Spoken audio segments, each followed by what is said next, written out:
ಹಸಿರು ಇಂಧನ. ಜೈವಿಕ ಇಂಧನದ ಮಹತ್ವ ಕುರಿತ ವಿನೂತನ ಸರಣಿ ಕಾರ್ಯಕ್ರಮ.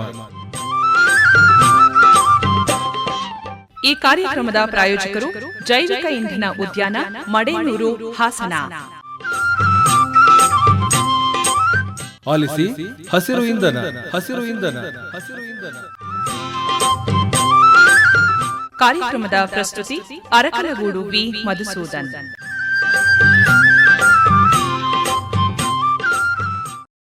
ಆತ್ಮೀಯ ರೈತ ಬಾಂಧವರೇ, ಹಾಸನದ ಮಡೇನೂರಿನಲ್ಲಿರುವ ಜೈವಿಕ ಇಂಧನ ಉದ್ಯಾನ ಪ್ರಾಯೋಜನೆ ಮಾಡುತ್ತಿರುವ ಸರಣಿ ಕಾರ್ಯಕ್ರಮ ಹಸಿರು ಇಂಧನ. ಈಗಾಗಲೇ 12 ಕಂತುಗಳು ಪ್ರಸಾರವಾಗಿ ಇಂದು 13ನೇ ಕಾರ್ಯಕ್ರಮ ಬಿತ್ತರವಾಗ್ತಾ ಇದೆ. ಒಟ್ಟು 15 ಕಂತುಗಳಲ್ಲಿ ಈ ಒಂದು ಪ್ರಾಯೋಜಿತ ಸರಣಿ ಪ್ರಸಾರವಾಗ್ತಿದೆ ಹಾಸನ ಆಕಾಶವಾಣಿಯ ಮೂಲಕ. ಇದಕ್ಕೆ ಸಹಕಾರವನ್ನು ಮಾಡಿರ್ತಕ್ಕಂಥದ್ದು ಹಾಸನದ ಮಡೇನೂರಿನಲ್ಲಿರುವ ಜೈವಿಕ ಇಂಧನ ಉದ್ಯಾನ.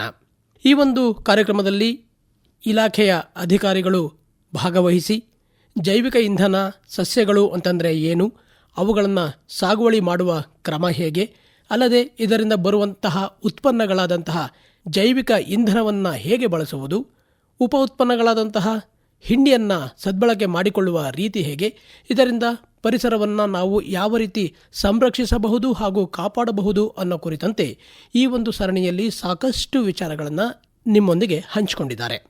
ಇಂದಿನ ಈ ಕಾರ್ಯಕ್ರಮದಲ್ಲಿ ಜೈವಿಕ ಇಂಧನ ಮತ್ತು ಪರಿಸರ ಈ ಕುರಿತಂತೆ ಬೆಂಗಳೂರಿನ ಕೃಷಿ ವಿಶ್ವವಿದ್ಯಾನಿಲಯದ ನಿವೃತ್ತ ಪ್ರಾಧ್ಯಾಪಕರಾದ ಡಾಕ್ಟರ್ ಬಾಲಕೃಷ್ಣ ಗೌಡ ಅವರೊಂದಿಗಿನ ಸಂದರ್ಶನವನ್ನು ಪ್ರಸಾರ ಮಾಡ್ತಿದ್ದೇವೆ.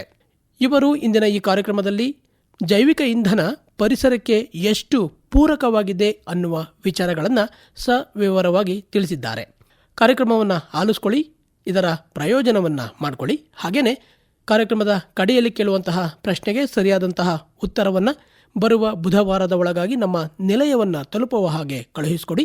ಲಾಟರಿ ಮೂಲಕ ಆಯ್ಕೆಯಾಗುವಂತಹ ಆಯ್ದ ಶ್ರೋತೃಗಳಿಗೆ ಜೈವಿಕ ಇಂಧನ ಉದ್ಯಾನ ಬಹುಮಾನವನ್ನು ಕೂಡ ನೀಡುತ್ತೆ. ಬನ್ನಿ ಈಗ ಕೇಳೋಣ ಜೈವಿಕ ಇಂಧನ ಮತ್ತು ಪರಿಸರ ಕುರಿತಂತೆ ವಿಚಾರಗಳನ್ನು.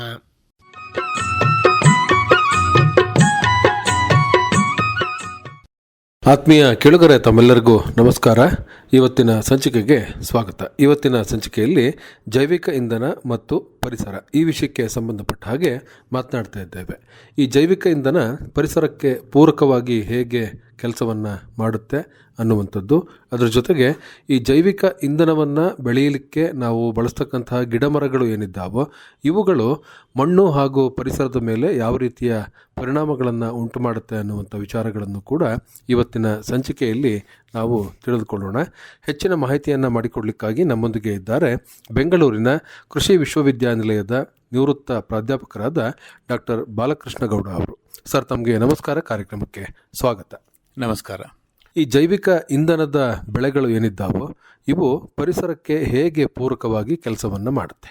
ನಾವು ಈಗ ಈ ಜೈವಿಕ ಇಂಧನ ಮರಗಿಡಗಳನ್ನ ನಾವು ಏನು ಹಿಂದೆ ಎಲ್ಲ ಹೇಳ್ತಾ ಇದ್ವಿ, ಇವೆಲ್ಲವೂ ನಮ್ಮ ಪರಿಸರದಲ್ಲಿ ಈಗಾಗಲೇ ಇರುವಂಥದ್ದು.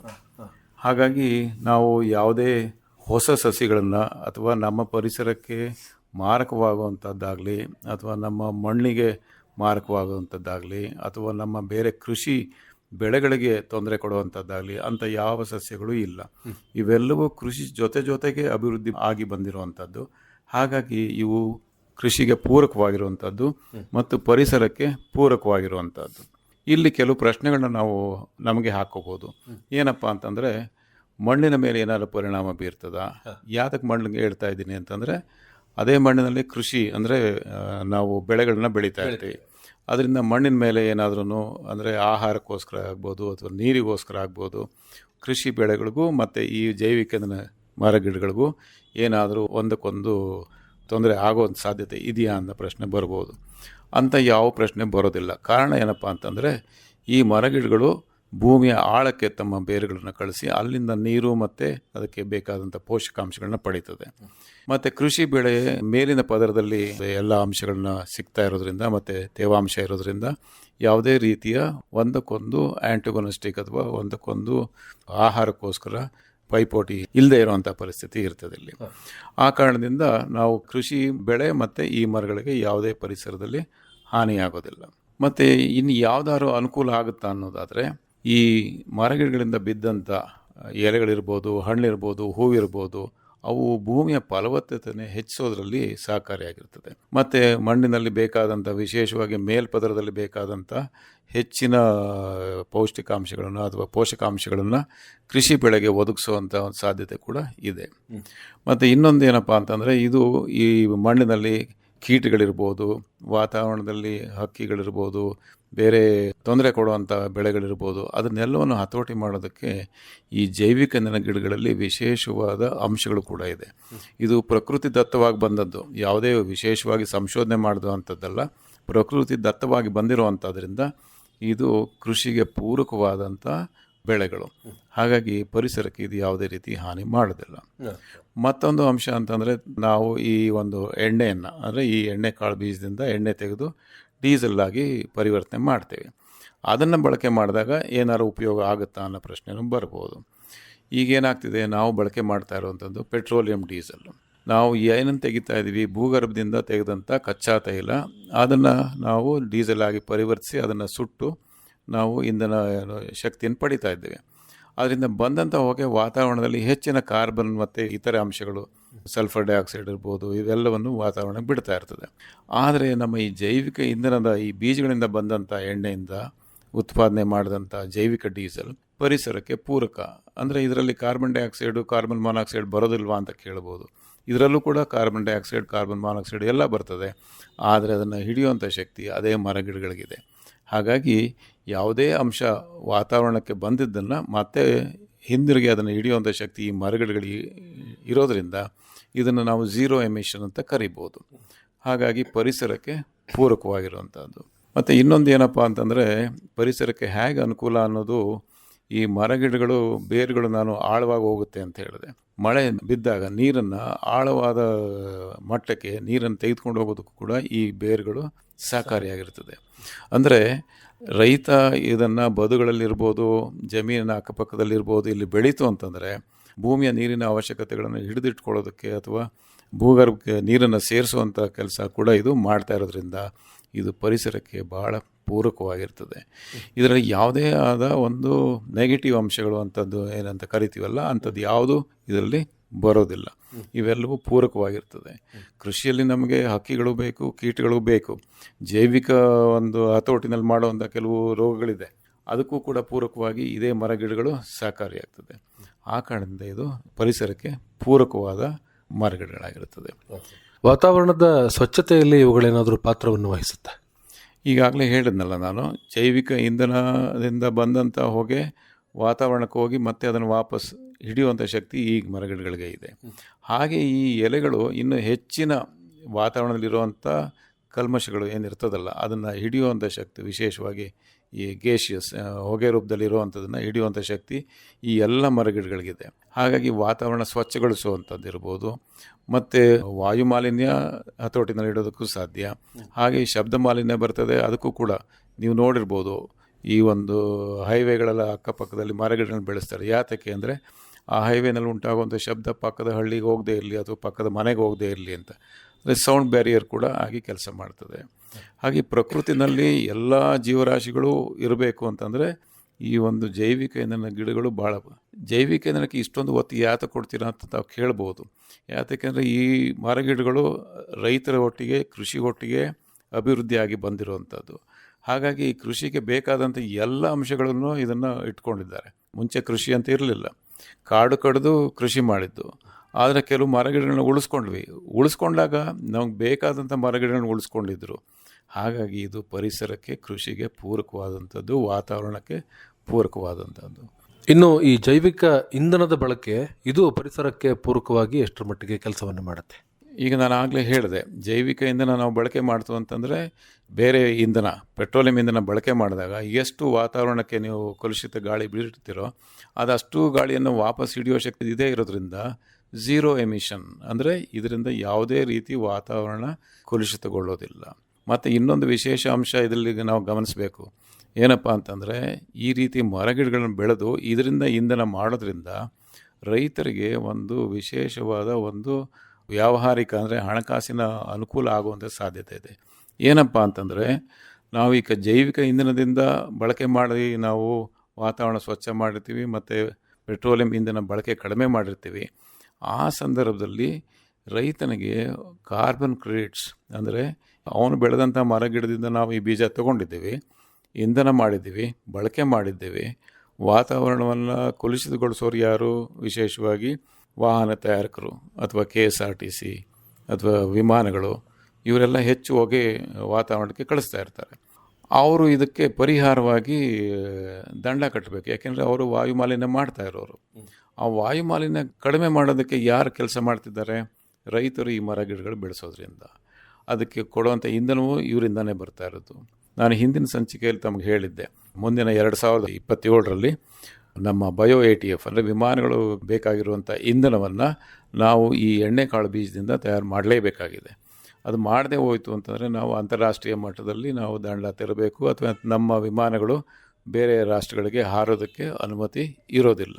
ಈ ಸಂದರ್ಭದಲ್ಲಿ ಅದಕ್ಕೆ ಕಾರ್ಬನ್ ಕ್ರೆಡಿಟ್ಸ್ ಅನ್ನೋದನ್ನು ನಾವು ರೈತರಿಗೆ ಕೊಡಬೇಕು ಅನ್ನೋದು ಕೂಡ ಒಂದು ಒಡಂಬಡಿಕೆ ಇದೆ. ಅಂದರೆ ನಾನು ಈ ಎಣ್ಣೆ ಬೀಜನ ಯಾರಿಂದ ಕೊಂಡ್ಕೊಳ್ತೀನಿ? ರೈತನಿಂದ ಕೊಂಡ್ಕೊಳ್ತೀನಿ. ಆ ರೈತ ಯಾವ ರೀತಿ ಬೆಳೆದಿದ್ದಾನೆ ಮತ್ತು ಅದರಿಂದ ಎಷ್ಟು ವಾತಾವರಣದಲ್ಲಿ ಕಾರ್ಬನ್ ಅಂಶ ಕಡಿಮೆ ಮಾಡೋಕ್ಕೆ ಸಾಧ್ಯ ಆಗಿದೆ, ಅಷ್ಟು ಕ್ರೆಡಿಟನ್ನು ರೈತನು ಕೊಡಬೇಕು. ಆ ಹಣವನ್ನು ಈ ಒಂದು ವಿಮಾನಯಾನ ಸಂಸ್ಥೆ ಇರ್ಬೋದು, ಇಂಧನ ತಯಾರಕರು ಇರ್ಬೋದು, ಅಥವಾ ಟ್ರಾನ್ಸ್ಪೋರ್ಟ್ ಇರ್ಬೋದು, ಇವೆಲ್ಲರೂ ಕೂಡ ಅದಕ್ಕೆ ಕಾರ್ಬನ್ ಕ್ರೆಡಿಟ್ನ ಕೊಂಡ್ಕೋಬೇಕು. ಒಂದು ಹಳ್ಳಿನಲ್ಲೇ ರೈತರು ಒಂದು 10 ಎಕರೆ ಜಮೀನಿನಲ್ಲಿ ಈ ಮರಗಿಡಗಳನ್ನ ಬೆಳೆಸಿದರೆ ಆ ಮರಗಿಡಗಳ ಇಂಧನವನ್ನು ಅಂದರೆ ವಿಶೇಷವಾಗಿ ಕಾರ್ಬನ್ನ ಹಿಡಿಯುವಂಥ ಶಕ್ತಿ ಎಷ್ಟಿದೆಯೋ ಆ ಶಕ್ತಿಯನ್ನು ಈ ಕಾರ್ಬನ್ ಲೆಕ್ಕದಲ್ಲಿ ಒಂದು ಟನ್ಗೆ $10 ಅಂತ ಉದಾಹರಣೆಗೆ ತೆಗೆದುಕೊಂಡ್ರೆ ಅವರು ಒಂದು 100 ಟನ್ ವಾರ್ಷಿಕವಾಗಿ ನಾವು ಅವರು ಕಾರ್ಬನ್ನ ಹಿಡಿತಾರೆ ಅಂತಂದರೆ 100 × 10 $1,000 ಪ್ರತಿ ವರ್ಷ ಆ ಇಂಧನ ತಯಾರಿಕೆ ಮಾಡೋರು ಅಥವಾ ಇಂಧನ ಬಳಕೆ ಮಾಡೋರು ಈ ಒಂದು ರೈತರಿಗೆ ಕೊಡಬೇಕಾಗಿ ಬರ್ತದೆ. ಅಂದರೆ ಅವರಿಂದ ಕೊಂಡ್ಕೋಬೇಕಾಗುತ್ತೆ ಅಷ್ಟು ಹಣ ಕೊಟ್ಟು. ಹಾಗಾಗಿ ಕಾರ್ಬನ್ ಕ್ರೆಡಿಟ್ಸಿಂದಲೂ ಕೂಡ ರೈತರಿಗೆ ಹಣಕಾಸಿನ ಅನುಕೂಲ ಆಗ್ತದೆ ಮತ್ತು ವಾತಾವರಣ ಸ್ವಚ್ಛ ಮಾಡೋದ್ರಲ್ಲಿ ಎಲ್ಲರೂ ಭಾಗಿಯಾಗೋದಕ್ಕೂ ಸಾಧ್ಯ ಆಗ್ತದೆ. ಈ ಎಲ್ಲವೂ ಕೂಡ ಪರಿಸರ ಸಂರಕ್ಷಣೆಯಲ್ಲಿ ಮತ್ತು ಪರಿಸರಕ್ಕೆ ಪೂರಕವಾಗಿದ್ದು.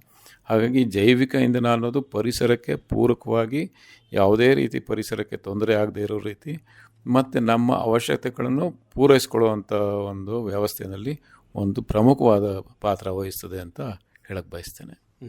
ಇನ್ನು ಈ ಜೈವಿಕ ಇಂಧನದ ಬೆಳೆಗಳನ್ನು ಬೆಳೆದುಕೊಳ್ಳುವ ಮೂಲಕ ನಮ್ಮ ಕೃಷಿಕರು ಪ್ರತ್ಯಕ್ಷವಾಗಿ ಹಾಗೂ ಪರೋಕ್ಷವಾಗಿ ಏನೆಲ್ಲ ಅನುಕೂಲಗಳನ್ನು ಮಾಡಿಕೊಳ್ಬಹುದು?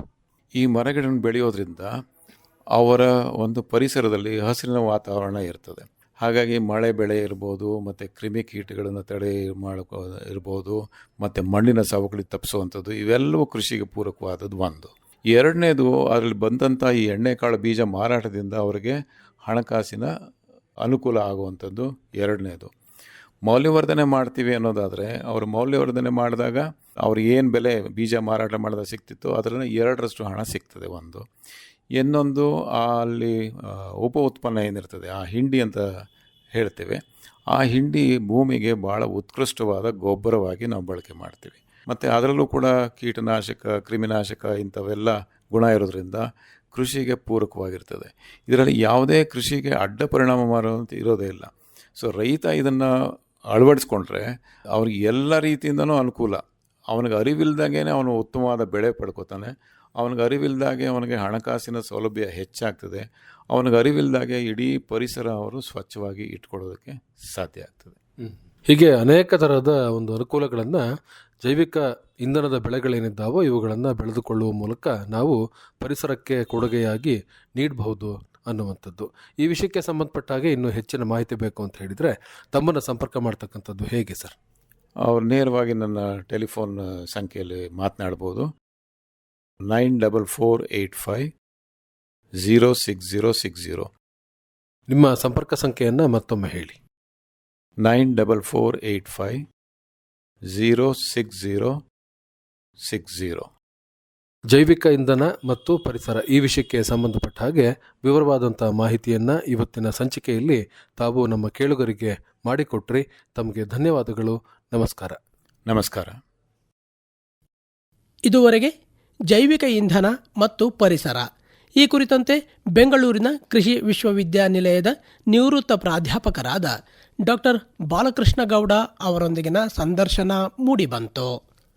ರೈತ ಬಾಂಧವರೇ, ಇದೇ ಸರಣಿಯ ನಮ್ಮ ಮುಂದಿನ ಕಾರ್ಯಕ್ರಮದಲ್ಲಿ ಜೈವಿಕ ಇಂಧನ ಕಾರ್ಯಕ್ರಮದ ಮುಂದಿನ ಹೆಜ್ಜೆಗಳ ಕುರಿತಂತೆ ಬೆಂಗಳೂರಿನ ಕೃಷಿ ವಿಶ್ವವಿದ್ಯಾನಿಲಯದ ನಿವೃತ್ತ ಪ್ರಾಧ್ಯಾಪಕರಾದ ಡಾಕ್ಟರ್ ಬಾಲಕೃಷ್ಣ ಗೌಡ ಅವರೊಂದಿಗಿನ ಸಂದರ್ಶನವನ್ನು ಆಲಿಸಬಹುದು.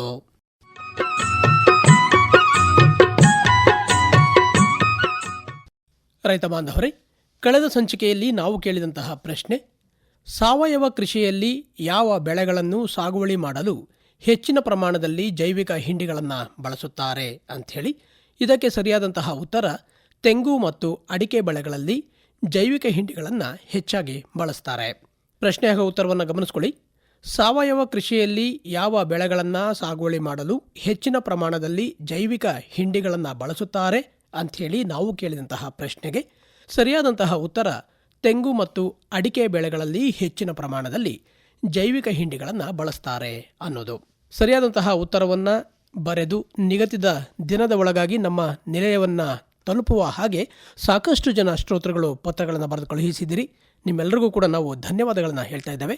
ಹಾಗೆಯೇ ಲಾಟರಿ ಮೂಲಕ ಆಯ್ಕೆಯಾದ ವಿಜೇತ ಶ್ರೋತೃ ಶಿವು, ನಾಕಲಗೂಡು ಗ್ರಾಮ, ಕಣತೂರು ಅಂಚೆ, ಆಲೂರು ತಾಲೂಕು. ಶಿವು ಅವರಿಗೆ ಅಭಿನಂದನೆಗಳು.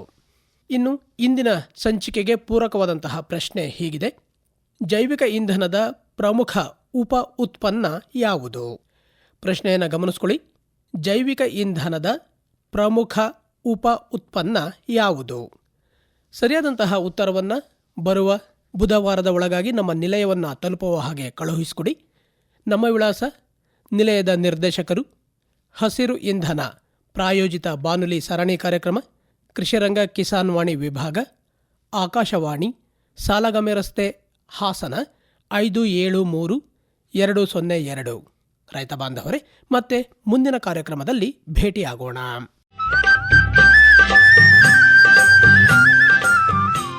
ಇದುವರೆಗೆ ಹಸಿರು ಇಂಧನ